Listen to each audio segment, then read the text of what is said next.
Hanuman releases Shani. It is believed that no one, no matter how influential or powerful, can escape from the disaster caused by Lord Shani's gaze. Once, Shani's glance fell on Ravan. Furious, he put Shani in a tiny prison. Hanuman had reached Lanka in search of Sita. After his mission was accomplished, he decided to teach the arrogant Ravan a lesson. He started setting Lanka on fire with his burning tail. But he was not achieving the desired effect. It was then, when Hanuman heard someone's cries for help, he came upon Lord Shani, confined in a cell. Shani begged Hanuman to rescue him. Hanuman obliged. In return, Shani promised Hanuman that he would not cause any harm to his devotees. Shani did not take Ravan's insult lightly.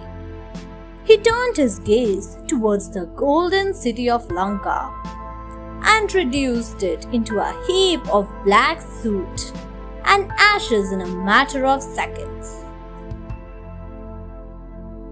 Hanuman returns. Hanuman jumped into the sea to extinguish the fire on his tail. Suddenly, he remembered about Mother Sita. In his excitement to teach Ravan a lesson for his misconduct, he had forgotten about her safety. He immediately rushed back to Ashok Vatika to find Sita safe. He touched her feet and said, "Mother, I am leaving.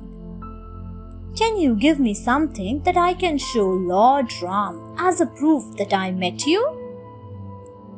Sita took off a gem she wore in her hair and gave it to Hanuman.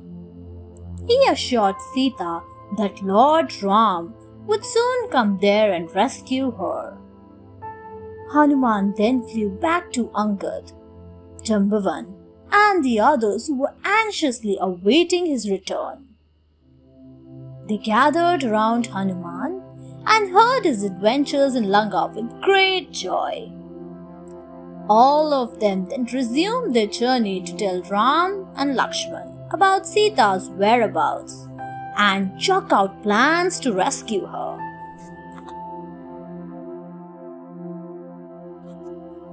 Hanuman gathers an army. Ram was elated to see Sita's jewel.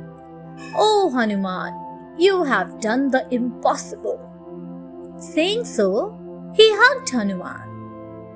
After some time, Ram, Lakshman, Hanuman, Sugriv, Angad, and Jambavan assembled to discuss the plan to rescue Sita from Lanka.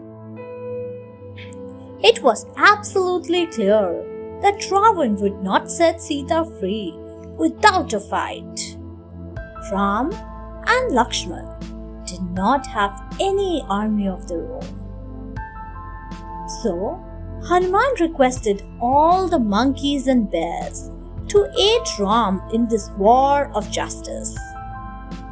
A large army was formed, with Angad in command.